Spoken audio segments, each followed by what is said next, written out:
안녕하십니까. 예, 1년 마지막 날, 뜻깊은 그런 날, 사랑하는 대학로교회 성도님들을 이렇게 만날 수 있어서 주님께 감사를 드리고요.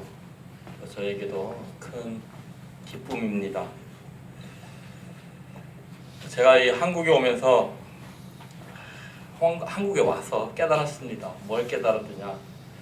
외국에 나갔다 오신 분들이 왜 그렇게 말이 많아지는지. 제가 이 한국에서만 살았을 때 그 이유를 몰랐거든요. 근데 이제 좀 알겠더라고요. 왜 말이 그렇게 많아지는지. 걱정입니다. 하여튼 주님이 선하게 인도하시리라고 믿습니다.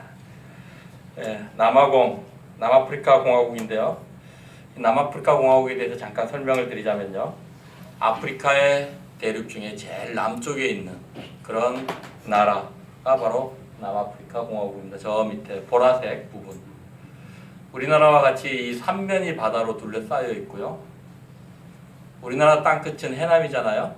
이 지구의 땅끝, 그곳이 바로 남아프리카 공화국입니다. 또 인도양과 대서양이 만나는 그러한 곳이기도 합니다. 국토의 면적은 우리나라 한반도의 약 6배 정도 되고요. 인구는 약 5천만 정도가 이렇게 살고 있습니다. 인구 분포를 보면요. 흑인들이 약 80%를 이루고 있으며요. 그리고 백인들이 약 10%, 나머지 10%는 혼혈계통과 우리와 같은 아시아인들로 이렇게 구성되어 있습니다. 우리 성도님들 잘 아시는 만델라 대통령이 흑인 최초의 대통령이 된 해가 1994년도입니다. 그 전까지 이 지구상의 가장 마지막까지 인종차별 정책으로 유명한 아파르테이트 정책을 펼쳤던 그런 나라입니다. 그래서 지금도 사회 이런 밑바탕에는요, 그 아주 굉장한 인종차별이 이렇게 깔려 있습니다. 그래서 제일 견디기 힘든 것 중에 하나가 참 저희들을 바라볼 때 백인들, 특히 나이 드신 분들이 저희들을 바라볼 때 아주 벌레 씹은 얼굴들을 하시고요. 굉장히 무시하시고 경멸하는 눈초로 이렇게 쳐다봅니다. 이분들은 인종을 구분할 때요. 백인종, 유색인종 이렇게 구분합니다. 우리는 유색인종입니다. 흑인들은요. 또 흑인종, 백인종 두 가지로 구분합니다. 그래서 우리는 자기들보다 더 하얗기 때문에 백인종입니다.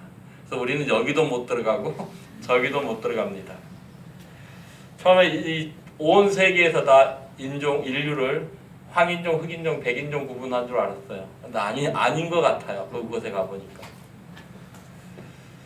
그래서 이 흑인들이 그런 백인들 밑에서 자라서 그런지 우리 아시아인들을 굉장히 무시합니다.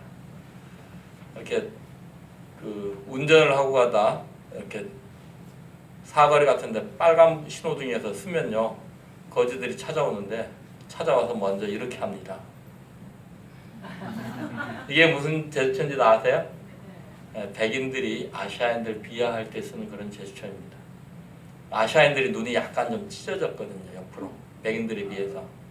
그래서 아시아인들을 비하할 때 이런 제스처를 씁니다. 또 막 다니면서 칭총창 그럽니다.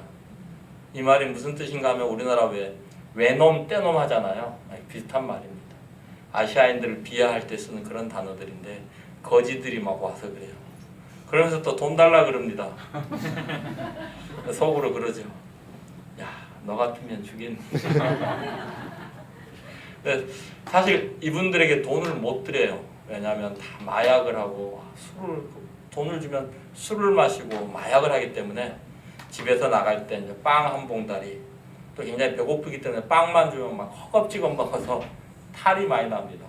음료수까지 또 따로 준비해서 이제 그런 분들한테 이렇게 드리고 있습니다. 아직까지 돈은 한 번도 안 줘봤습니다.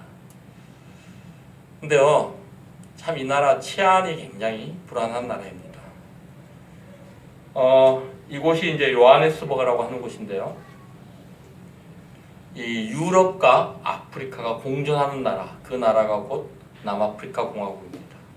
아마 성도님들께서 남아프리카 공화국을 방문하셨는데 이렇게 대도시만을 방문하고 오셨다면 어느 유럽의 선진국을 방문하고 왔다는 그런 느낌이 들 정도로 대도시는 선진국의 그런 유명한 도시 못지 않습니다. 고층 빌딩들 많고요.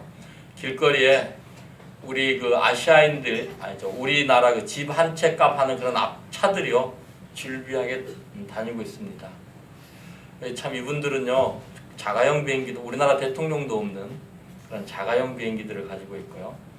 막 대지 2,000평, 3,000평 되는 그런 넓은 집에서 말을 타고 그렇게 다니고 있습니다. 반면 대부분의 흑인들은요 이런 곳에서 지금 살고 있습니다. 전기도 아직 안 들어가는 곳이 많고요. 아직 수도도, 물도 안 들어가는 곳이 아직 많습니다.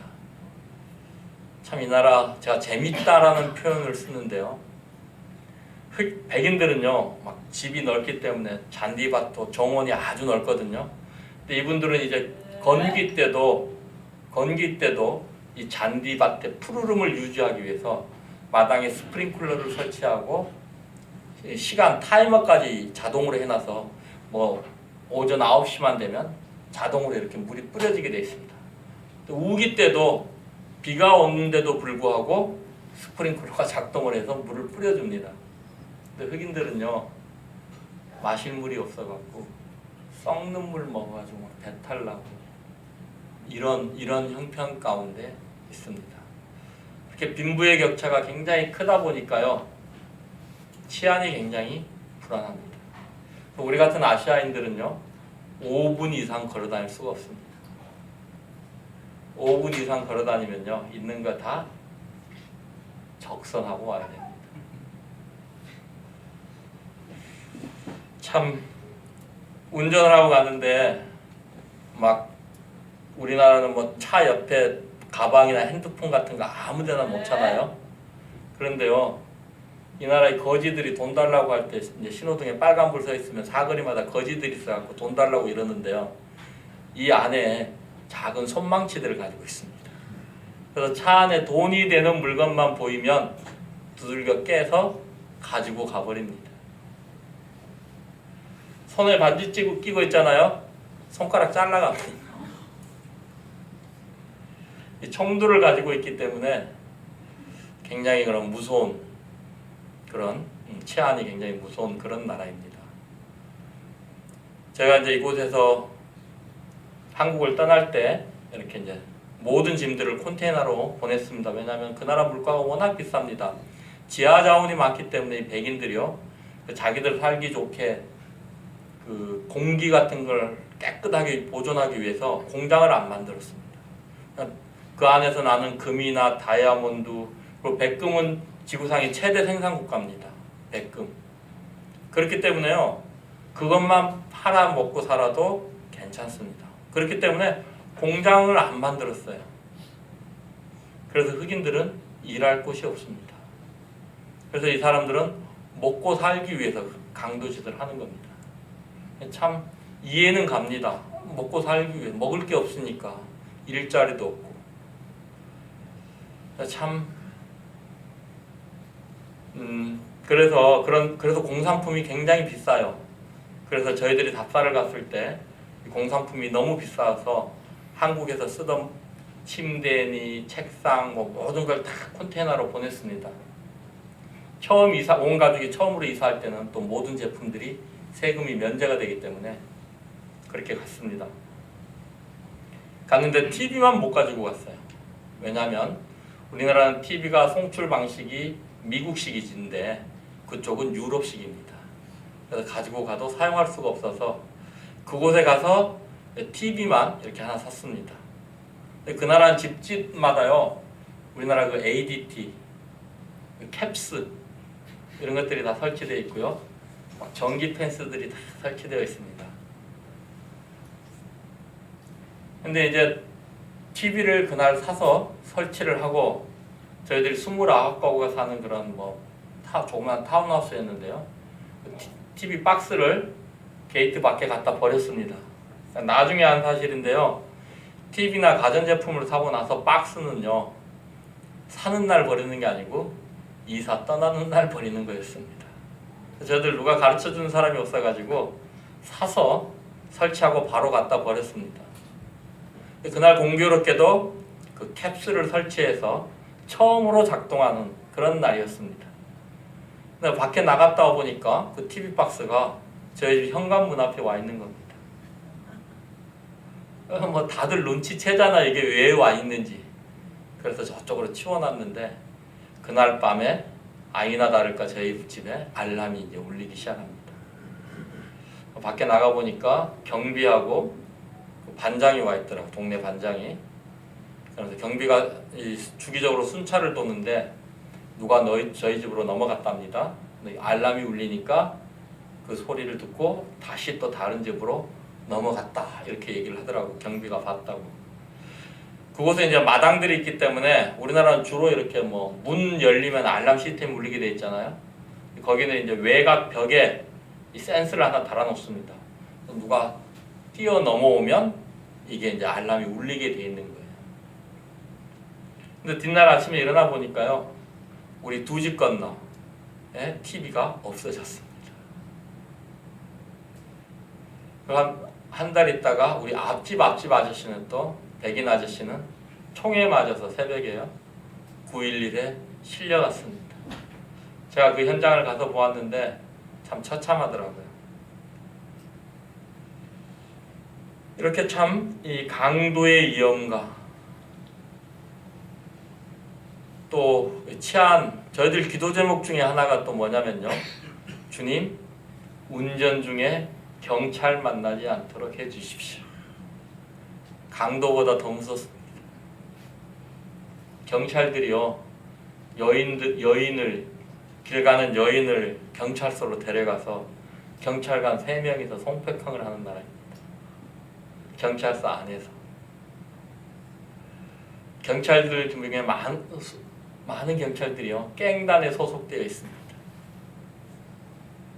참 한심한 그런 나라입니다. 이 한국에 들어왔는데 애들이 그래요. TV를 보니까 어느 지역에 뭐 상수도가 파열돼 가지고 2시간 동안 단수가 돼서 주민들이 큰 불편을 겪었다라는 뉴스가 나오더라고요. 아이들이 그걸 보더니, 아빠, 2시간 물 안 나오는 게 뉴스거리야? 그게 생활에 큰 불편을 줬대. 우습지? 그러더라고요. 전기선 잘라가는 도둑들이 많거든요. 근데 누가 한번 잘라가면 그 원인 찾는데 2, 3일, 고치는데 2, 3일, 기본이 5일입니다. 5일 동안 전기 없이 막 살아가야 되는 겁니다.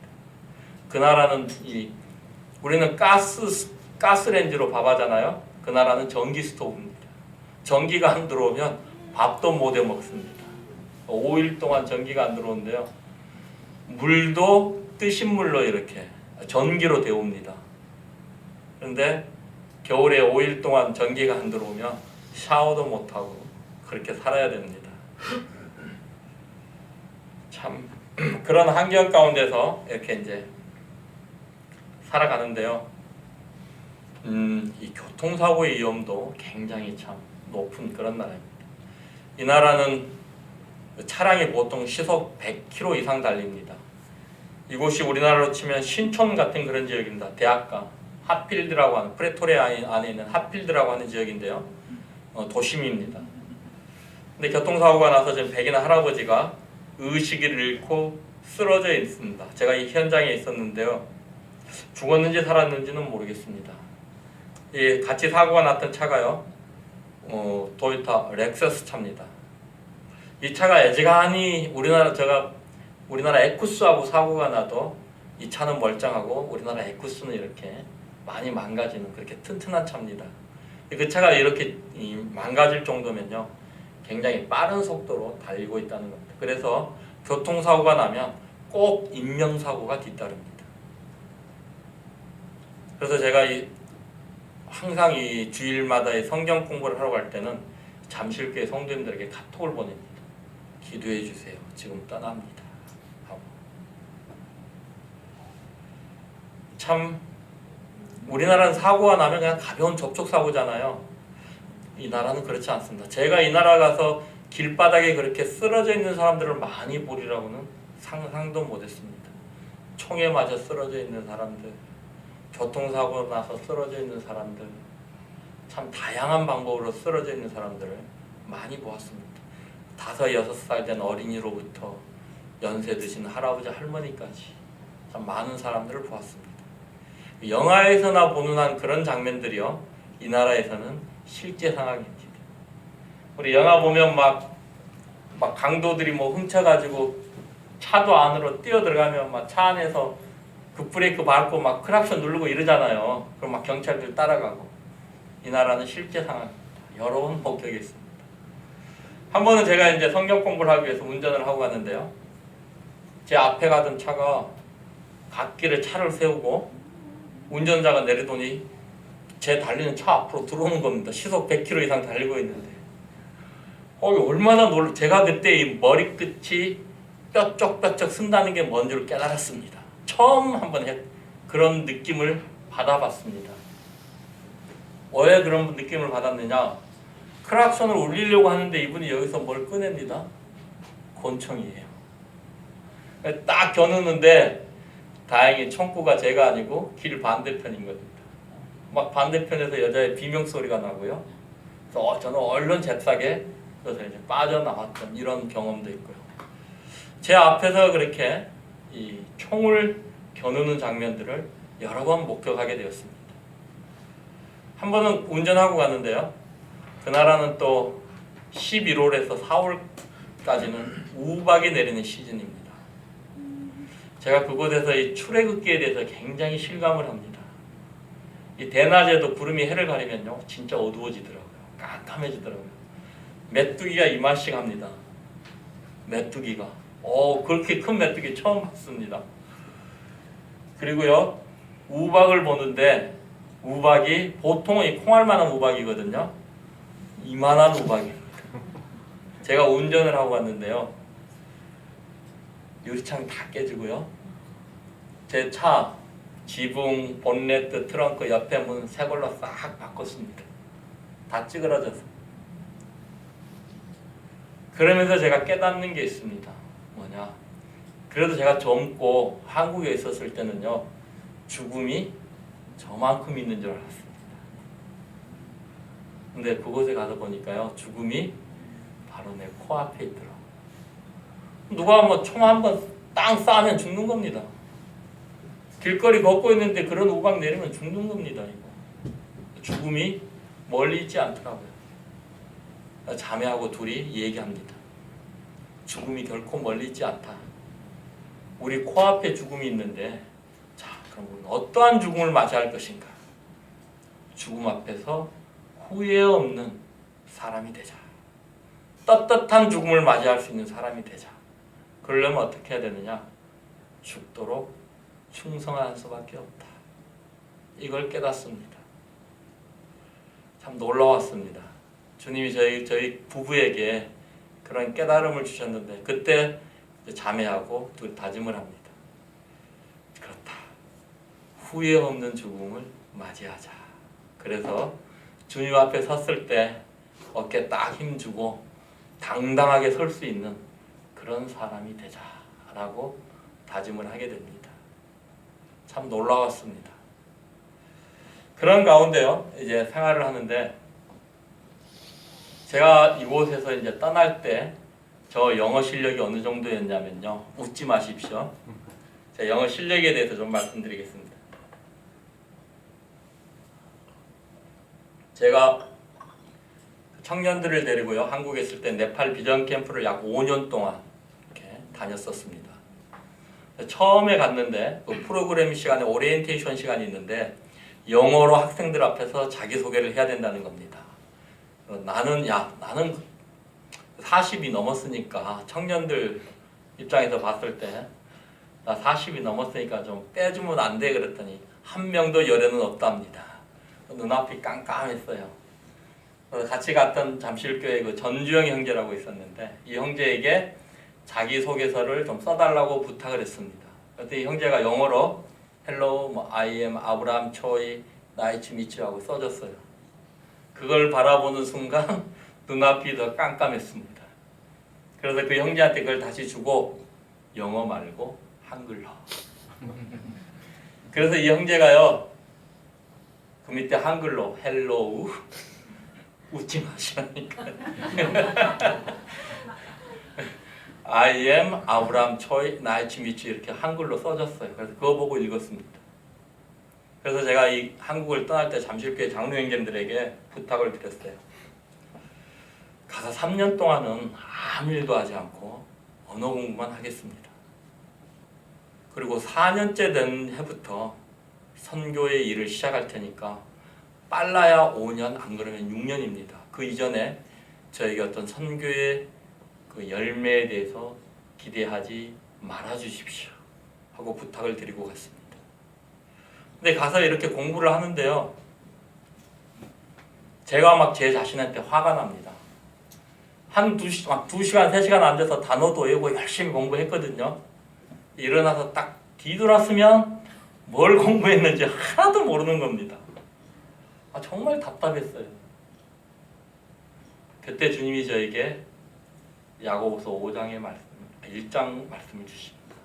누구든지 지혜가 부족하거든 꾸짖지 아니하시고 후히 주시는 하나님께 구하라. 그리하면 주시리라.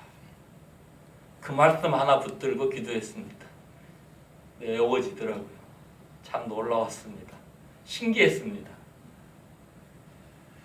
그래서 그렇게 이제 영어 공부를 약 1년 동안 했는데 주님이 제 마음 가운데 또 부담을 주셔요. 어떤 부담이냐? 야, 너가 영어를 아무리 잘하고 유창하게 한들 네가 전하는 복음에 내가 함께하지 않으면 아무 능력이 없다는 겁니다.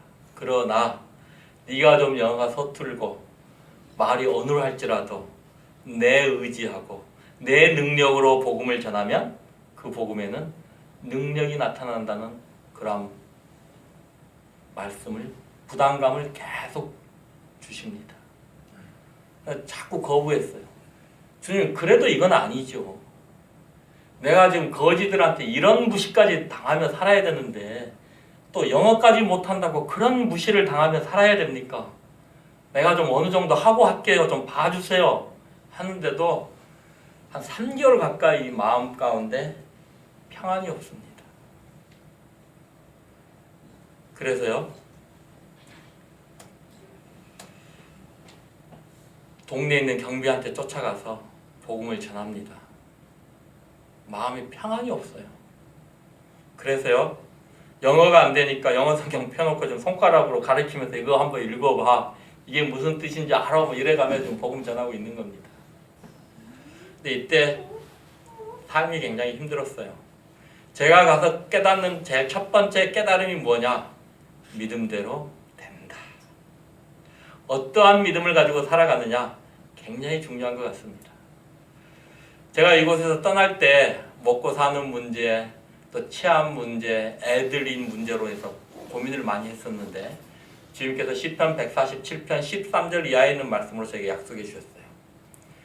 우리들의 문빗장을 견고케 해주시며 내 자녀들에게 복을 주시며 또 아름다운 밀로 배부르게 해주실 것이며 우리들의 경례를 평안케 해주실 것이라고 약속했습니다.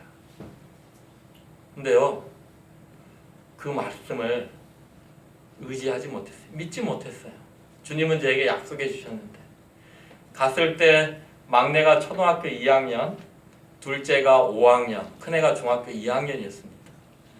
야, 얘네를 데리고 먹고 살며 집세 내고 학비 생각하니까 계산이 안 쓰더라고요. 이 믿음 가지고 갔습니다. 하여튼 주님이 가라 하니까 가긴 가는데 뭘 먹고 사냐 이 생각 가지고 갔습니다. 그랬더니요, 정말 믿음대로 되더라고요. 제가 처음으로 이 쌀떡에 쌀이 거의 떨어지는 이런 경험을 하게 됩니다. 또 한국에 있었을 때는 좀 여유 있는, 자매가 서초동 교대역에서 법무사 사무실을 하고 있었고요. 그래서 좀 여유 있는 그런 삶을 좀 살았거든요. 뭐 부자는 아니더라도 남한테 아쉬운 소리 안 하고 그렇게 살았었는데 그곳에 가서 이제 쌀독에 쌀이 다 떨어지는 이런 경험을 하니까요. 막 불평불만이 나오더라. 주님, 저 이러려고 보내셨습니까? 이게 도대체 뭡니까? 근데 그때 주님께서 저에게 말씀을 주셨어요. 베드로전서 2장 21절 말씀입니다.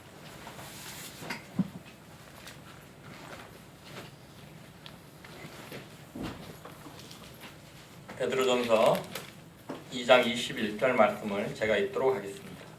이를 위하여 너희가 부르심을 받았으니 그리스도도 너희를 위하여 고난을 받으사 너희에게 본을 끼쳐 그 자체를 따라오게 하려 하셨느니라.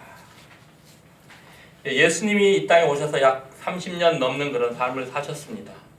그러한 삶을 사신 목적은 첫 번째, 죄인들을 구원하시기 위함이 맞습니다. 또 다른 목적이 있었습니다. 구원받은 우리 그리스도인으로 하여금 주님께서 살아가신 그 발자국 한 발자국 한 발자국 따라오기 원하셔서 우리들의 본으로서 그 삶을 사셨다고 하는 겁니다. 우리들에게 그 샘플로 보여주시기 위해서. 이 말씀을 이제 대하게 됐을 때 그렇구나 하면서 예수님의 일생에 대해서 생각을 좀 곰곰이 생각을 해보았습니다. 그리고 이제 여기까지 이르렀습니다. 예수님이 침례 요한에게 침례를 받으시고 그리고 이제 광야로 들어가십니다. 그리고서 40일 동안 밤낮 금식 기도를 하시고 그리고 마귀에게 시험을 받으시는데 빵의 유혹을 빵에 대한 시험을 받으십니다. 이때 깨달아졌습니다. 그 전에는 제가요 이해가 안 됐던 부분이 한국에 있었을 때는요 주님의 일을 하는 주님의 일꾼들이나 선교사 형제자매들의 간증을 들어보면 왜 그렇게 경제적으로 어렵고 힘들어야만 되는지 이해가 안 됐습니다. 예를 들면요 이건희 씨 아들이 아버지 회사에서 아버지를 위해서 일하는데 경제적으로 어렵지 않잖아요. 아버지의 부를 마음껏 누리면서 일하잖아요. 이 재벌가 그런 회장님 자제분들 보시면 근데 우리는 하나님의 자녀입니다. 하나님은 이 세상 모든 만물을 창조하신 창조주이시고 모든 만물의 주인이십니다. 그분의 자녀들이 그분을 위해서 일하는데 왜 경제적으로 그렇게만 어려워야만 되는지 이해가 안 됐습니다. 근데 깨닫게 됐습니다. 주님이 그 길을 가셨기 때문에 주님이 저에게 말씀하셨습니다. 너가 나를 위해 살기를 원한다면 제일 먼저 겪어야 될 시험 빵의 시험이다. 이거였습니다. 예수님은 하나님이셨습니다. 사람의 모양으로 오신 하나님 그분이 예수님이셨습니다. 이분도 하나님의 뜻을 이루기 위해서는 빵의 시험을 거치셔야만 했던 것입니다. 왜 주님께서 이러한 시험을 당하셨느냐? 주님을 위해 살고자 하는 자들에게 본을 보여주신 것이었습니다. 물론 그 위에 나오는 시험들은 우리가 아마 이 세상 죽을 때까지 당해야 될 그런 시험일 것입니다.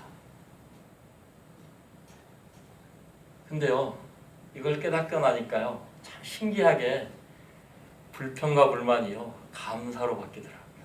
참 신기했습니다. 놀라웠습니다. 저 같은 자 구원해 주신 것만 해도 감사한데 저같이 쓸모없고 가치 없는 자 구원해 주셔서 주님 걸어가신 그 길 따라가게 하시니 너무나 감사했습니다. 이런 의미 있는 삶을 살게 해주시니 너무나 감사했습니다. 주님 감사합니다. 그런데 제 자신을 돌아봤어요. 한국에서 여유있게 산다고 했을 때도요 돈 걱정 하고 살았더라고요. 우리 성도님들 돈 걱정 안 하고 살아가십니까?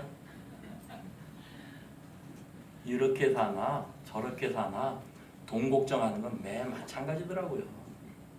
그럼 어떤 삶을 살면서 돈 걱정할 것이냐? 이거는 다르더라고요. 참 감사했습니다. 이게 불평과 불만이 감사로 바뀌고 나니까요 신기하게 쌀떡에 쌀이 채워집니다. 제가 알지도 모르는 막 미국에서 헌금이 들어오고요. 저하고 전혀 연관이 없는 교회에서 헌금이 들어오고 전혀 본 적도 없고 이름도 들어보지 않는 성도님들이 막 헌금을 해주시고요. 참 신기했습니다. 또 깨달았습니다. 하나님의 생각, 우리는 복음 전할 때 이 말씀 잘 전합니다. 근데요, 우리들의 삶 가운데서도 마찬가지인 것 같아요. 하나님의 생각과 우리의 생각은 다르고요. 하나님의 길과 우리의 길은 다르다고 하는 것이었습니다. 제가 3년 반 동안의 삶을 살면서요, 선교사로서 주님이 내가 예측할 수 있는 방법, 내가 생각할 수 있는 방법으로 인도 안 하시더라고요. 제가 도저히 예측할 수 없는 방법, 제가 생각할 수 없는 그런 길로만 인도하셨어요. 우리 주님 그러신 분인데요. 그 3년 반 동안 저에게 주셨던 시편의 그 약속의 말씀을 신실하게 지켜주셨습니다. 앞으로도 지켜주실 것입니다. 이런 상황 가운데요, 제가 깨달은 게 하나 있어요. 뭐냐? 이사야서 26장 3절입니다.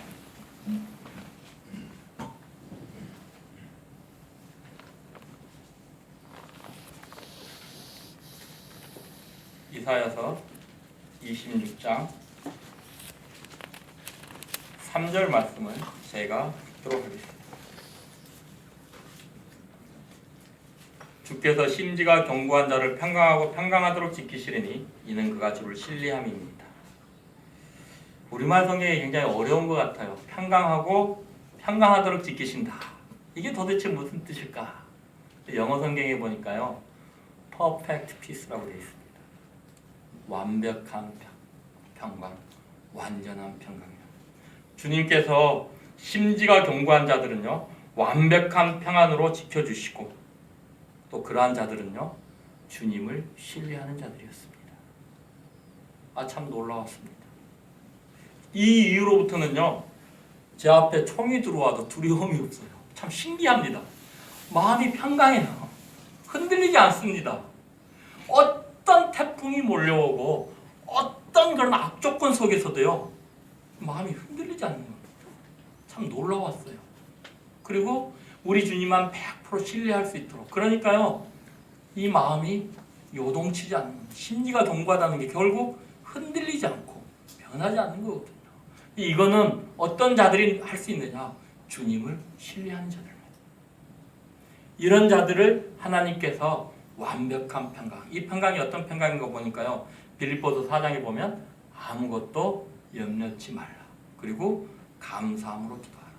그리하면 모든 지각에 뛰어나신 하나님의 평강이 그리스도 예수 안에서 너희 마음과 생각을 지키시리라 했던 그 하나님의 평강이 여기에 나와 있는 완벽한 평강이었습니다. 염려할 필요 없었어요. 걱정할 필요 없었어요. 근심할 필요 없었어요. 기도하면 됩니다. 아침에 일어났는데요, 이 팔이 전체를 마비가 된 겁니다. 느닷없이요. 볼펜도 못 쥐겠고요. 아침에 일어나서 큐티하려고 볼펜 잡는데 볼펜도 못 쥐고요. 밥숟가락도 못 들고요. 칫솔도 못 들 정도로 이제 마비가 되었고 전혀 사용할 수 없는 겁니다. 굳어가지고. 그런데요, 마음 가운데 이것도 주님의 뜻이다. 주님이 낫게 하시면 낫는 거고, 아프게 하시면 아프게 하는 거고, 범사의 주님을 인정하니까요, 너무 편안합니다. 그런데요, 병원을 못 가요. 왜냐면요, 심장이 안 좋아서 갔는데 수술한다고 눕혀놓고는요, 다리를 잘라버려요. 이게 그 나라 우려 수준입니다. 백인들이 이렇게 어디 아파서 수술하잖아요. 꼭 다른데 감염이 돼가지고 와요. 그래서 처음에 갔는데 한국 목사님이 갈비뼈가 부러졌는데 비행기 타고 한국으로 가시더라고요. 그래서 처음에 저렇게 정신 나간 사람 봤나? 저 비행기 깎아가지고 여기서 고치면 되지 했거든요.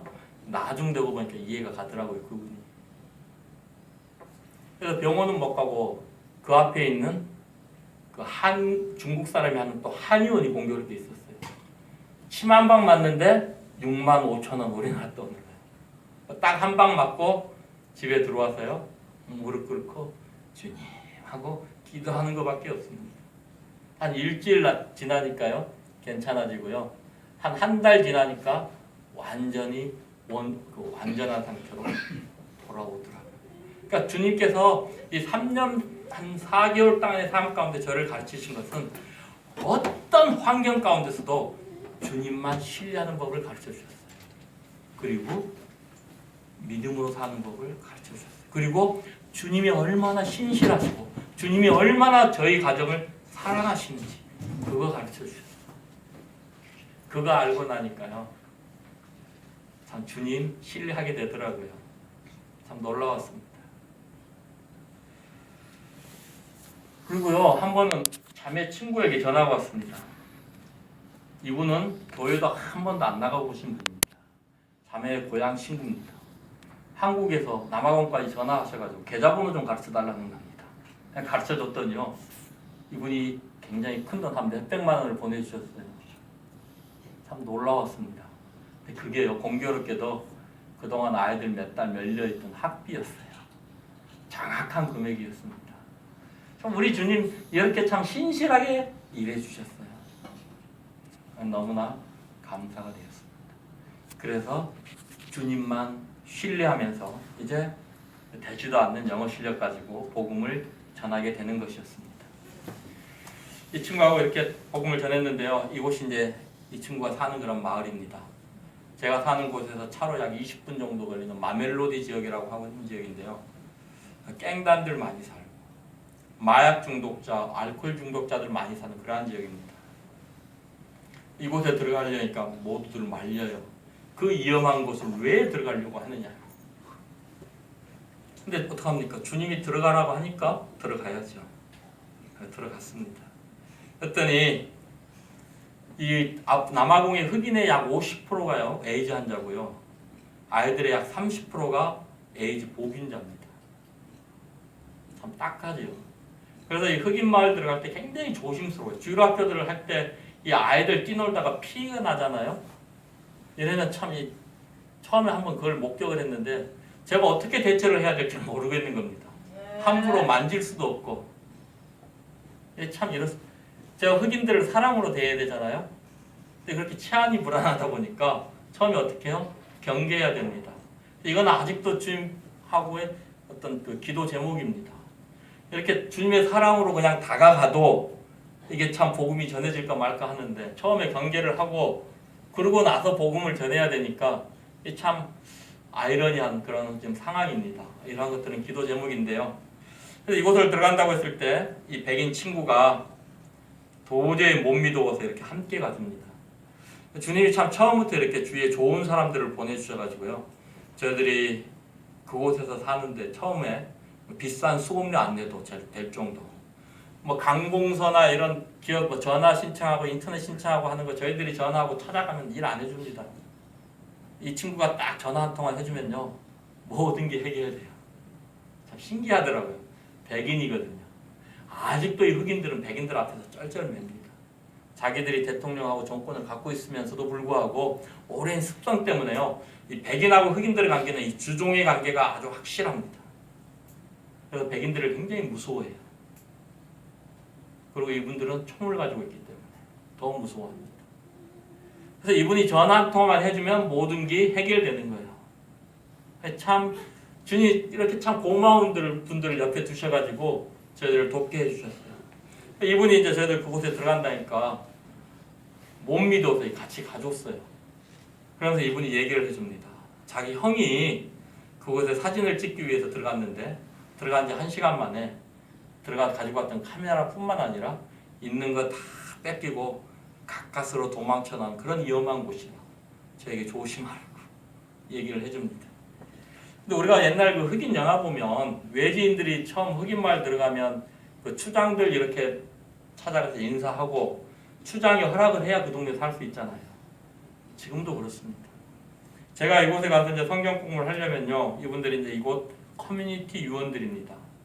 이분들한테 가서 허락을 받아야 돼요. 그래서 이분들이 승낙을 해줘야 제가 성경 공부를 할 수 있습니다. 교회를 세우는 것도 마찬가지입니다. 건물을 지을 때도 이분들이 허락 안 해주면 지을 수 없습니다. 찾아가서 인사를 하는데 이분들이 저에게 요구하는 것은 너가 우리 동네를 위해서 무엇을 할 것이냐, 무엇을 해줄 것이냐 이거였습니다. 그래서 계속 설득을 했습니다. 나는 너희들에게 하나님의 말씀을 가르치기 위해서 온 선교사다. 근데 절충이 되지 않습니다. 그래서 죽으면 죽으리 하고 경비집에 가서 성경 공부를 시작을 했습니다. 첫날 성경 공부 끝나고 나서 엄청 혼났습니다. 왜냐하면 빵 안 가지고 왔다. 이 나라 흑인들이 생각하는 교회는요, 말씀을 가르치고 복음을 전하는 곳이 아니라요, 가난한 사람들을 구제해주는 사회 봉사단체입니다. 그래서 이분들은 교회 가면 꼭 빵 하나라도 받아가지고 옵니다. 물론 대부분의 교회가 다 그런 건 아닙니다. 안 그런 교회도 있지만요. 제가 알고 있는 교회, 저희 집에서 한 15분 정도 차로 가면 큰 교회가 있습니다. 백인들이 모이는 교회. 그 남아공에서 제일 큰 교회라고 합니다. 오순절 계통의 교회입니다. 이곳에 가면 백인들은 예배 드릴 때 1층과 2층에서 예배를 드립니다. 흑인들이 오면 지하로 보냅니다. 1층, 2층으로 못 들어갑니다. 지하로 보내서 TV 하나 켜놓고 그곳에서 예배 드리면 끝나면 빵 하나 줘서 보냅니다. 물론 이분들이 오면 가방 없어지고 핸드폰 없어지고 이해는 갑니다. 뭐 하나 남아있는 게 없거든요. 그래서 이해는 가지만 그렇다고 저 정도까지 해야 되나? 자기들이 잘 관리하면 되지. 교회에서. 저는 아직도 이런 부분이 잘 이해가 되지 않습니다. 이분들이 그런 사고방식을 가지고 있기 때문에 어쩔 수 없이 다음부터 갈 때 빵과 음료수를 준비해 갔습니다. 엄청 좋아하더라고요. 이때 또 깨닫습니다. 이곳에서 복음을 전하기 위해서는 한 손에는 하나님의 말씀이 필요하고 한 손에는 빵이 있어야 됩니다. 이걸 또 깨닫게 됩니다. 근데 한 3개월 정도 됐는데요. 이 경비 부인이 저에게 돈을 요구합니다. 무슨 돈 했더니 자기가 사람들을 불러 모아오는데 불러온 사람 명수당 한 명씩 얼마 해갖고 줘야 된답니다. 그래서 안 줬더니 아기가 아프다고 병원 가야 된다면서 문 잠가버리고 어디 가버리고요. 성경 공부를 못하게 하는 겁니다. 주위에 있는 선교사님들한테 알아봤더니 한국에서 오신 선교사님이 이 지역에서 그렇게 먼저 선교를 하셨답니다. 그런데 불행히도 그분이 성공을 못하고 한국으로 돌아가셨다 그러더라고요. 그래서 이분들은 당연히 나도 한국에서 온 사람이기 때문에 그렇게 하는 줄로 알고 그걸 요구했던 것이었습니다. 난 그렇게 못한다 했더니 자기 집 개방 못한다 그러더라고요. 근데 이게요, 제 사업 같으면 어떻게든지 제가 한번 해보겠습니다. 이거 제 사업 아니잖아요. 참 편해요. 신발에 묻은 흙 털고 나와버리면 됩니다. 제가 자매하고 수시로 이런 얘기를 합니다. 우리 선교하기 참 잘했다. 왜냐? 우리 힘으로, 우리 노력으로, 우리 욕심으로 할 수 있는 게 아무것도 없습니다. 그래서 모든 거 내려놔야 돼요. 주님이 한 발자국 인도하시면 한 발자국 가면 되는 거고요. 두 발자국 인도하시면 두 발자국 가는 거고요. 다시 뒤돌아가라 그러면 다시 뒤돌아가면 되는 겁니다. 너무 편해요. 쌀떡에 쌀이 떨어진다고 우리가 돈 벌려고 욕심 부린다고 돈이 부려지느냐? 아니요. 선교 나왔다고 내가 복음 빨리 전해서 교회 세워두고 싶다고 교회가 세워지느냐? 아니거든요. 그러니까 모든 거 다 내려놓고요. 그냥 주님 인도하심 그대로만 따라가면 되는 겁니다. 그게 너무 편해요. 우리의 수고가 안 들어가잖아요. 우리의 노력이 필요 없는 거예요. 너무 편합니다. 자매하고 수술에 참 우리 잘 왔다. 너무 편안하다. 그래서요, 그냥 나오는 겁니다. 왜요? 주님이 문 닫으시니까요. 이걸 통해서 흑인들의 문화를 배우고요. 얘네들의 습성을 조금씩 알아가게 되었던 것입니다. 그리고 영어로 복음을 전하게 되니까 영어가 더 빨리 늘더라고요. 얘네들하고 만나서 얘기하고 이러니까요. 주님의 목적은 여기에 있었습니다. 그리고서 이제 집에 있는 같이 영어 공부를 하던 영어학교에서 영어 공부를 하던 친구들을 집으로 초청해서 점심을 대접하고 제가 선교사라는 걸 알립니다. 그리고 너희들이 원하면 내가 너희들에게 성경을 가르쳐 줄 수 있다 라고 했더니 저 가운데 보이는 이제 저 검은 티 입고 있는 저 여학생이 차드라고 한 나라에서 온 여학생, 나딘이라고 한 여학생인데 이 여학생이 선뜻 내가 우리 집을 개방하겠다. 여기서 우리 집에서 성경 공부를 하자 라고 얘기를 합니다. 이곳이 이제 써니사이드라고 하는 지역인데 이곳에 이제 내가 또 복음을 들어가려고 하니까 주위에 있는 이제 목사님들이나 이런 분들이 엄청 말리는 겁니다. 그곳이 어떤 곳인데 너가 들어가려고 하느냐. 그러면서 어떤 한국인 목사님이 들어가셨는데 이 지역에 한 달 만에 가지고 들어갔던 차뿐만 아니라 몸에 지니고 있는 거 다 뺏기고 도망치듯이 나와가지고 결국 그 충격을 못 이겨서 한국으로 돌아가셨다고 그러더라고요. 그렇게 위험한 곳을 너가 어떻게 들어가려고 하느냐 하더라고요. 근데 주님이 열어주시니 또 가야죠. 가는 겁니다. 가는데 정말 차에서 내리니까 모든 흑인들이 다 저를 먹잇감 보듯이 그게 느껴집니다. 느껴져요. 그렇게 쳐다보는데 참 살벌하더라고요. 근데 이곳에서 약 1년 동안 성경 공부하는데요. 아무 일도 일어나지 않았습니다. 참 주님 그렇게 신실하신 분입니다. 근데 이때 주님이 저에게 또 기도 제목을 하나 보여주십니다. 캠퍼스 선교를 위해서요. 이곳이 아프리카에서 제일 잘 사는 나라고요. 영어권을 쓰다 보니까 막 각 아프리카에 있는 나라에서 유학생들이 많이 옵니다. 지금 여기 있는 학생들도요. 차드, 콩고, 기니, 아이보리 코스타, 모잠비크, 앙골라 막 이런 데서 오는 학생들입니다. 우리가 생전 듣지도 못한 그런 자그마한 섬나라 이런 나라에서도 오는데요. 이들의 신분을 보면 그 나라의 판사 아들, 의사 아들, 외교관 아들 이런 사람들이에요. 이 나라는 대학을 들어가도요. 졸업하기가 굉장히 힘듭니다. 교수들이 학점을 안 줘요. 제가 살고 있는 프레토리아 지역에 프레토리아 대학교가 있는데 이곳이 옛날 백인들이 정권을 잡았을 때는요. 세계 50위권 안에 들어가는 명문 대학이었습니다. 흑인들이 정권을 잡고 나서 법으로 강제로 흑인을 몇 프로 이상 받으라고 요구를 하기 때문에 어쩔 수 없이 받는데 대신 졸업을 안 시킵니다. 입학 정원의 30%만 졸업합니다. 그러니까 학사학위 하나 받는데도 기본이 5년, 6년입니다. 우리나라는 이렇게 교수님들이 시험 내면 이렇게 교과서 중요한 거 딱 써서 답안 써서 내면 좋은 점수 주시잖아요. 이 나라는 0점 줍니다. 교수님들이 하는 말이 누가 교과서에 있는 거 베끼라 그랬냐? 네 머릿속에 있는 거 써오라고. 이렇게 합니다. 그리고 그 한국에서 유학 온 학생들 말 들어보면요. 도무지 감을 못 잡겠답니다. 교수들이 시험 문제를 냈는데 중요한 건 하나도 안 낸답니다. 다 공부하니까. 쫙 교과서 밑에 기퉁에 쓸데없는 거 이런 거 시험 문제 낸답니다. 그러니까 공부를 하는데요. 첫 페이지에 있는 첫 글자부터 마지막 페이지에 있는 마지막 글자까지 다 공부해야 되는 거예요. 공부하기가 그렇게 힘듭니다. 우리나라에서 많은 목사님들이 이곳에 박사학위 받으러 오시거든요. 유명한 신학대학교가 한 4군데 정도 있습니다. 10년이 돼도 박사학위를 못 받습니다. 우리나라에 보면 논문 쓸 때 여기서 찔끔 저기서 찔끔 하고 짜집게 해갖고 내잖아요. 교수님들이 그거 보면 참 너 카피 잘한다. 누가 카피해오라 그랬냐? 네 머릿속에 있는 거 써와. 돌려보내고 점수 안 줍니다.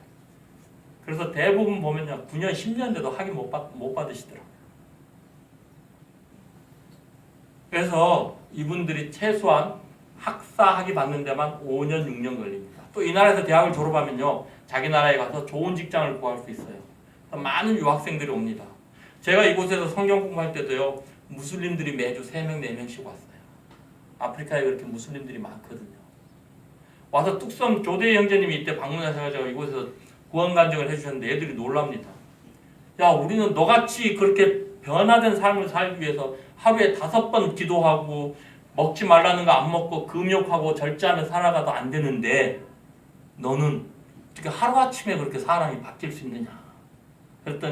그래서 조대 형제님이 성령이 들어오시면 된다 했더니 이분들은 그걸 이해를 못해요. 아무리 설명을 해도 그걸 이해를 못합니다. 신기해만 할 뿐입니다. 이렇게 무슬림들도 오고 이래가지고 주님 앞에 어떤 기도 제목을 넣게 됩니다. 캠퍼스 선교를 위해서. 이분들이요. 5년, 6년 동안 박사학위 이렇게 한 10년 이상 동안 구원을 받고 말씀하면서 잘 자라나면요. 거기에 가서 일꾼들이 될 수 있는 겁니다. 이 지금 나딘이라고 한 여학생이 그렇습니다. 1년 만에 그만두게 된 게 이분의 약혼자가 차드에 있습니다. 부모가 결혼을 해서 고국으로 호출을 합니다. 고국으로 갑니다. 근데 이분이 구원을 받았어요. 그 가운데서 열매가 확실히 나타났어요. 조카들 데리고 오고 저도 영어가 안 되고 거기 있는 사람들도 영어가 아프리카의 모든 나라는 거의 불어를 씁니다. 그래서 나라가 달라도 의사소통이 다 가능해요. 근데 이분들도 영어가 잘 안 되고 해서 서로 의사소통이 안 되면 자기가 막 불어로 복음을 전하는 겁니다. 나 옆에 저기 가 있으라고 그러고. 그리고 이제 결혼을 위해서 갔는데 그 이후로 모일 장소가 없어서 지금 못 모이고 있습니다. 지금도 모일 장소만 있다면 많은 학생들이 모일 수 있습니다. 하지만 그래서 모임 장소를 위해서 기도하고 있는데 아직도 주님의 인도하심이 없습니다. 기도만 하고 있을 뿐입니다. 그래서 근데 이 차드 나라 돌아갔는데 지금도 저한테 페이스북, SMS, 메신저가 옵니다. 내가 지금 결혼해서 우리 가족들에게 복음을 전하고 있는데 내가 이런 것들은 잘 모르겠어. 가르쳐줘 하고. 참 놀랍습니다. 누가 시키지도 않았습니다. 근데 구원을 받았기 때문에 자기 가족들이 지옥 가는 게 안타까워서 자기가 그렇게 성령에 이끌려 복음을 전하는 겁니다. 참 놀라웠습니다. 시키지도 않았는데도 불구하고 구원받은 그리스도인이기 때문에 구원받은 열매들이 나타나는 거였어요. 그래서 지금 아주 가족들에게 열심히 복음을 전하고 있습니다. 그래서 이 캠퍼스 선교를 위해서 지금 기도하고 있습니다. 이 이후에 그곳이 지금 해발이 한 1500m 됩니다. 제가 살고 있는 지역이 1500m면 굉장히 높은 지역입니다. 그래서 오후만 되면요 막 힘이 빠지고 굉장히 피곤합니다. 자매가 저보다 6살이 많거든요. 제가 지금 우리나라 나이로 50인데요. 자매가 50이 넘어서 남아프리카 공화국으로 갔습니다. 굉장히 힘들어하는 겁니다. 오후만 되면 특별히 아픈 곳은 없는데 몸살 나는 사람처럼 기운이 쫙 빠지고 힘이 없고 막 눕고 싶고 그래서 막 들어 눕는 겁니다. 그래서 이러면 사람 잡겠다 싶어가지고 자매에게 이야기를 합니다. 자매야, 우리 그렇게 하지 말고 좀 힘들더라도 일주일에 한 이틀 정도만이라도 사람들 인건비 싸니까 일하는 사람 좀 부르자. 했더니 자매가 막 반대를 합니다. 우리 형편에 말이 안 된다. 그리고 한 가지 더, 한국에서 성도님들이 오시고 보면 뭐라고 하겠는가. 이게 선교사들의 비입니다. 참 이 그곳에 있을 때요 좀 마음이 답답하고 이래서 한국에 있는 성도님들한테 전화라도 하고 싶은데 말이라도 좀 하고 나면 속은 후련하잖아요. 수학이 들었다면 몇 번 높습니다. 왜냐면요 성도님들 부담 드릴까. 저 형제 또 돈 떨어져서 전화한 건 아닌지. 이게 선교사입니다. 이게 혹시 주위에 가까이 계신 성도님들이 해외 선교사로 나가 계시면요 전화라도 좀 자주 해주십시오. 선교사들에게 큰 힘이 되고요 위로가 됩니다. 참 1년 동안 전화 한 통화 오지 않는데 내가 한국에서 신앙생활이 잘못했구나 싶더라고요. 대구에서 제가 모르는 자매님이 애들 입히라고 헌옷 보내주셨는데요. 그 안에요 일회용 커피 믹스 낱개로 10개, 애들 그 마이쮸 3개, 우리 집 애들이 3명이거든요. 마이구미 3개, 쫄병 스낵 3개 왔어요. 같이 자매하고 그거 붙들고 울었습니다. 얼마나 감동이 됐는지. 우리는 그걸 통해서요 주님이 우리 애들과 우리 가족을 얼마나 사랑하시는지 이걸 느끼는 겁니다. 막 눈물이 납니다. 한국에서 마이쮸 3개 갖고 애들 못 울리잖아요. 선교사들은 울릴 수 있습니다. 하는 입장에서는 아무것도 아닌 것 같아. 아무것도 아니거든요. 그렇잖아요. 받는 입장은 아닙니다. 그러니까요 이거 가지고 뭐 이런 생각들 하지 마시고요. 혹시 주위에 선교사 형제님들 가까이 지내시는 분들이 있으셨다면 전화 한 통화로 이렇게 좀 따뜻하게 해주십시오. 그게 그 선교사님들에게 큰 격려가 될 것입니다. 그래서 자매가 그렇게 반대를 합니다. 그래서 자매 어쩌다 합니까? 우리들이 최후의 비장의 무기 주님을 끌어당겨야죠. 그래도 우리가 선교하러 나왔는데 건강이 좋지 않아서 일찍 한국으로 돌아가면 주님께 영광이 안 되지 않느냐. 그럼 주님을 위해서 우리가 좀 사람을 쓰자 했더니 자매가 주님을 위해서 하자 그러니까 그때는 이제 아무 말 못 하더라고요. 그래서 이제 일주일에 2번 이렇게 이제 사람을 썼습니다.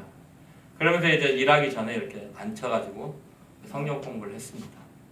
그랬더니 이 여인이 자기 집에 와서 성경 공부를 좀 해달라 그래가지고 차로 1시간 반 거리에 있는 이 여인의 집에 가서 복음을 성경 공부를 시작을 했습니다. 근데 얘네들이 성적으로 굉장히 문란해요. 막 할아버지 할머니여가지고 전 저보다 나이가 굉장히 많이 들은 줄 알았거든요. 근데 저보다 나이가 더 어리더라고요. 근데 할아버지고 할머니예요. 15, 16살만 되면요 애엄마가 됩니다. 미혼모도 그것도 성적으로 그렇게 문란합니다. 나이 뭐 30대 중반만 되면 20대 초반에 그런 자녀들이 있습니다. 그러니까 40대만 되면 할아버지 할머니 소리 듣는 겁니다. 참 끔찍하더라고요. 문화가 이러기 때문에 죄를 설명하는 게 굉장히 어렵습니다. 그 사람들은 그게 당연한 거기 때문에 일부 다처제거든요. 그렇기 때문에 전혀 죄로 여기지 않습니다. 그걸. 그래서 이때 성경 공부를 하고 오는데 이렇게 애들을 데리고 오는데 이게 이제 같이 해봤더니 성경 공부에 방해가 많이 돼서 이때 제 딸이 중학교 3학년인데 은혜야 애들이 성경 공부에 많이 방해가 되니까 네가 밖에서 좀 애들한테 종이접기도 가르쳐주고 색칠하는 것도 좀 가르쳐주고 찬양하고 율동을 좀 가르쳐줬으면 좋겠다 했더니 또 그날따라 또 고맙게 예 아빠 제가 할게요 하고 또 순종을 하더라고요. 이게 이제 주일학교 시작이 되었습니다. 그래서 지금은요 약 많이 모일 때는 130명의 어린이들이 지금 주일학교에 모이고 있습니다. 매주 80명 이상 꾸준히 모이고 있습니다. 그래서 그 집이 부족해서요 그곳에 있는 학교를 찾아가서 교실 3칸을 빌려가지고요 교실 2칸이 마침 그 가운데서 샷다로 되어 있어가지고 중간 벽이 올리면 하나로 이렇게 터서 쓸 수 있습니다. 그걸 지금 하나로 써서 이렇게 이제 성경 공부를 주일학교를 하고 있고요. 나머지 한 칸에서는 약 20명의 어른들이 이렇게 모여서 지금 성경 공부를 하고 있습니다. 근데 놀라운 거는요, 저희들이 감당할 힘이 없기 때문에 홍보도 안 하고 전도도 안 했거든요. 근데 애들이 그렇게 오는 겁니다. 오는 애들 못 막잖아요. 오지 말라고 할 수 없잖아요. 주님이 보내주신 어린이들인데. 받다 보니까 제 딸 혼자서 도저히 감당이 안 됩니다. 이제 고2거든요. 혼자서 100명 되는 애들 데리고 주일학교를 하려고 하니까 이게 감당이 안 돼요. 그리고 이때 주님이 또 저에게 기도 제목을 주신 게 주일학교 사역에 대한 기도 제목을 주셨습니다. 그럼 얘네들이 저런 그 15, 16살만 되면 그 흑인 문화에 찌들어 버리거든요. 15살만 되면 남자들이 성인식을 하는데 5월달 한 달 동안요 뭘 하느냐 할례 의식을 합니다. 어떤 부족들은 여자도 할례를 합니다. 근데 얘들 할례를 어떻게 하느냐 병원에 가서 하는 게 아니고요. 자기들끼리 들판으로 갑니다. 허허벌판. 거기 오두막 하나 짓고 한 달 동안 지내요. 그래서 자기들끼리 할례를 합니다. 그때 한 달 동안 감염돼서 죽는 청소년이 300명이 넘습니다. 끔찍해요. 한 달 동안 있으면서 뭘 배우느냐? 술 먹고 담배 피는 거 배웁니다. 그리고 집에 와서 딱 이러고 엄마 밥 갖다 주세요. 엄마 물 갖다 주세요. 남존여비의 사상이 굉장히 강합니다. 여자 알기를 아주 우습게 알아요. 그래서 얘네들이 이런 흑인 문화에 찌들기 전에 어렸을 때부터 하나님의 말씀 안에서 기독교적인 가치관을 가질 수 있도록 양육해야 되겠다는 걸 주님 보여주십니다. 그래서 잠실교회 요청을 해서요. 단기 선교팀들을 보내줘서 좀 캠프를 해줬으면 좋겠다 했더니 작년 12월 달에 청년 3분 형제 자매님들이 오셔서 복음을 전해주셨습니다. 이 가운데 있는 자매님이 대구 남북교회 최정미 자매님인데요. 지금 24인가 5인가 그렇습니다. 이때 와서 1년 동안 남아공에 눌러 있습니다. 주일학교에 아이들 몰려오는 거 보고 그 중요성 때문에 이곳에서 내가 주일학교를 도와야 되겠다. 그래서 1년 동안 참 자매가 헌신하고 수고하고 노력했습니다. 이 자매의 헌신과 노력을 통해서요. 지금의 주일학교가 그렇게 규모 있는 주일학교가 될 수 있었습니다. 참 수고 많이 했습니다. 그러면서 덤으로 영어 연수까지 1년 했습니다. 지금 기도하고 있습니다. 저희들 들어올 때 함께 들어왔습니다. 또 나가면 제 딸 혼자서 또 주일학교를 해야 되는데 기도 제목입니다. 주일학교를 동역하면서 영어를 연수할 청년 형제자매님들 위해서 기도하고 있습니다. 영어 학원비 하루에 일주일에 5번 월요일부터 금요일까지 하루에 5시간 수업합니다. 그리고 한 달 학원비 22만 원입니다. 굉장히 싸죠. 그리고 이제 기거는 이곳에 기숙사가 있는데요. 위험해서 안 됩니다. 그래서 저는 저희 집에서 함께 기거를 해야 되는데 이제 저희가 이렇게 그냥 무료로 숙식을 제공해 주면 참 좋겠는데 저희들 형편이 그렇지 못해서 선교 헌금조로 그냥 한 달에 이렇게 형편되는 대로 받고 있습니다. 뭐 한 달에 10만 원 내시면 10만 원만 주셔도 되고요. 뭐 1,000만 원 주실 수 있는 분은 1,000만 원 주셔도 되고요. 각자 형편에 맞게 부담 없이 하실 수 있도록 이렇게 하고 있습니다. 이걸 위해서 기대해 주시면 감사하겠습니다. 마음 같아서는 한 2-3명 정도 왔으면 좋겠다. 왜냐면요, 이 연령층이 다양하다 보니까 좀 더 이제 이 소그룹으로 나누어서 나이에 맞게 또래들끼리 해서 분반 공부식으로 좀 주일학교를 하면 좀 더 효과적으로 할 수 있지 않을까 해서 집에 방이 5개 있거든요. 한 2-3분 정도 오셔도 됩니다.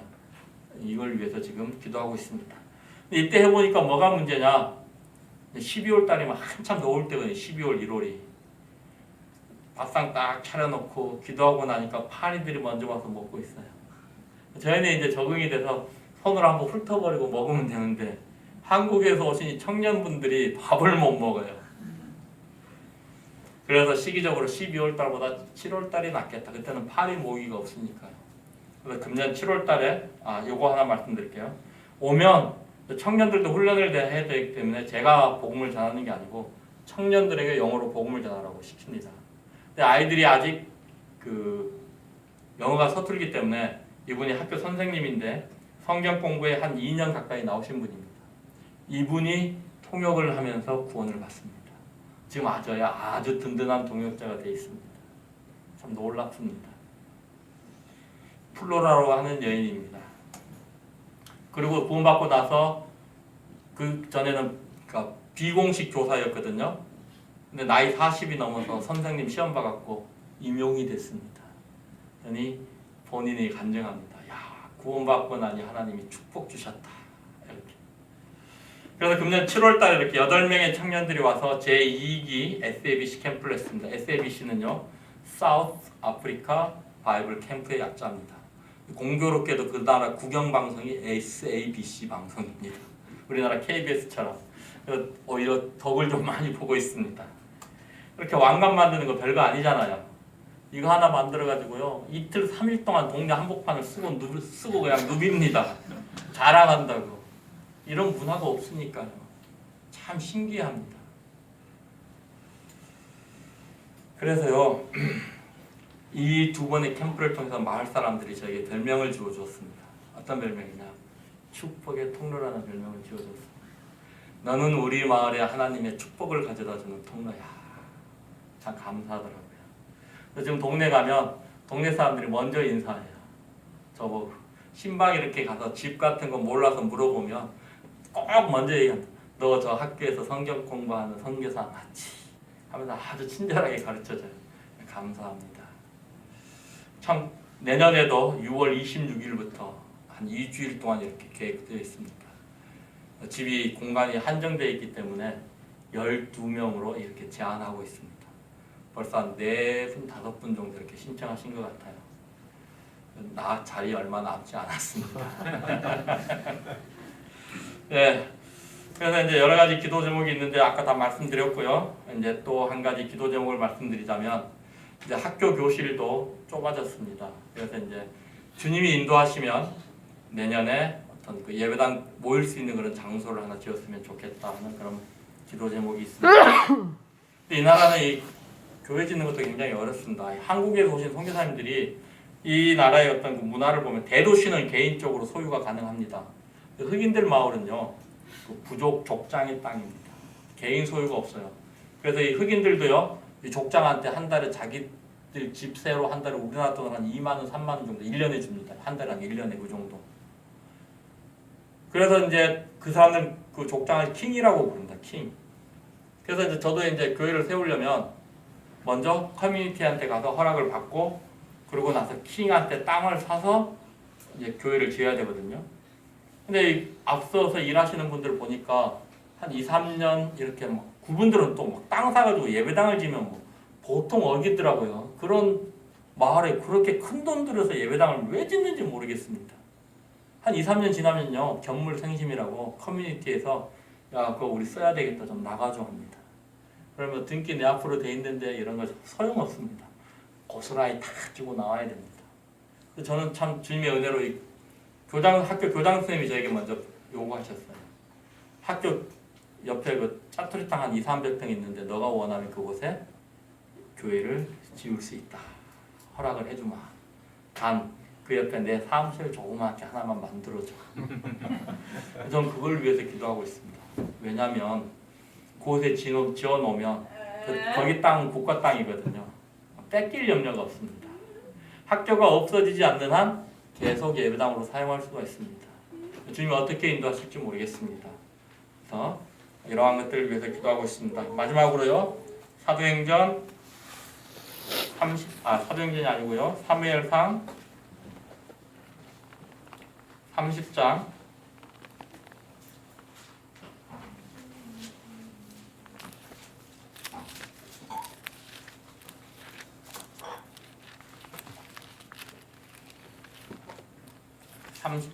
23절 24절입니다. 사무엘상 30장 24절 말씀을 24, 25절 말씀을 제가 읽겠습니다. 이 일에 누가 너희에게 듣겠느냐? 전장에 내려갔던 자의 분깃이나 소유물 곁에 머물렀던 자의 분깃이 동일할지니 같이 분배할 것이니라 하고 그날부터 다시 이것으로 이스라엘의 율례와 규례를 삼았더니 오늘까지 이르니라. 이 말씀의 배경을 잠깐 설명해 드리면요. 다윗이 사울을 피해서 블레셋 사람들 땅인 시글락 지역에 가서 이렇게 거하게 됩니다. 이때 이제 블레셋 장군 사람들이 이스라엘을 치기 위해서 한 곳에 모이는데 이때 이제 다윗도 함께 모입니다. 하지만 다윗을 본 그 블레셋 장군들이요, 사울의 죽인 자는 천천히요, 다윗은 만만히요 하던 그 다윗이 저 다윗이 아니냐, 우리는 저 다윗과 함께 전쟁에 갈 수 없다라고 반대를 해서 결국 사흘 만에 이 다윗은 시글락으로 돌아갑니다. 시글락으로 돌아와 보니까 아말렉 족속들이 쳐들어와서 다윗의 처자뿐만 아니라 모든 가축들과 백성들을 약탈해 갔습니다. 이때 이 도망쳐 나온 그 애굽 소년 병사의 도움을 받아서 다윗이 다시 아말렉 족속을 치러 가서 빼앗겼던 것뿐만 아니라 전리품까지 이렇게 획득해서 돌아옵니다. 돌아와서 전리품을 나누어 주는데 이 전쟁에 참여했던 용사들에게만 주는 것이 아니라 시글락 지역에 머물러 있던 소유물 곁에 머물러 있던 사람들에게도 동일하게 전리품을 나누어 줍니다. 이 말씀을 대하게 될 때 곰곰이 생각해 보았습니다. 왜 다윗이 그랬을까? 제 나름대로 결론은요. 다윗이 전쟁터에 나갔는데 이 시글락 지역에 있던 사람들이 룰루랄라 하고 있지는 않았을 것이다. 그럼 무엇을 했겠는가? 다윗이 이기고 돌아오기를 간절히 기도하고 있었을 것이다. 그거를 안 다윗이 전리품을 나누어 주는데 용사들과 거기 있던 사람들에게 동일하게 나누어 주었다. 라고 한번 생각을 해봤습니다. 지금도 동일하다고 생각합니다. 우리의 기준으로 우리들은 생각합니다. 어떤 일은 주님 앞에 귀한 일, 어떤 일은 좀 낮은 일. 이건 우리의 기준이 아닌가 생각되어집니다. 하나님 편에 봤을 때는요. 하나님께서 보실 때는 외국에 나가서 선교하는 그 일이나 이곳에서 그 선교사들을 위해서 기도하는 그 기도나 동일하게 하나님의 일이 아닐까 개인적으로 이렇게 분별합니다. 하나님 편에서는 예배당 청소하는 것이나 외국에 나가서 선교하는 것이나 동일하게 주님의 일입니다. 높고 낮음이 없습니다. 우리 주님은 차별이 없으신 분입니다. 그래서 2달란트 남겼던 자, 5달란트 남겼던 자들에게 동일하게 착하고 충성된 종아라고 말씀하십니다. 내가 작은 것에 충성하였으니 큰 것으로 내게 맡기겠다라고 말씀하십니다. 주님이 우리에게 요구하시는 것은 충성입니다. 우리 충성되이 일했을 때 우리를 통해서 주님께서 열매들을 맺으시는 것입니다. 그래서 사랑하는 성도님들, 지금까지 기도해 오신 줄로 알고 있습니다. 근데요, 오늘 간증 드렸듯이 성도님들의 기도가 아니면 1분 1초도 그곳에서 살아갈 수 없습니다. 성도님들의 기도가 저희들의 안전을 지켜주고 그곳에서 하나님의 역사를 이루게 합니다. 그리고 그 기도가 성도님들께 하나님의 상급을 가져다 줄 것입니다. 그래서 남아공을 위해서 하루에 1분씩만 기도해 주시면 감사하겠습니다. 제가 9시 전까지 끝내려고 부지런히 노력을 했는데요. 넘었습니다. 죄송하고요. 너무 죄송스럽고 또 이렇게 연말임에도 불구하고 또 저를 불러주셔서 격려해 주시고 위로해 주셔서 이 자리를 빌어 진심으로 감사를 드리겠습니다. 감사합니다.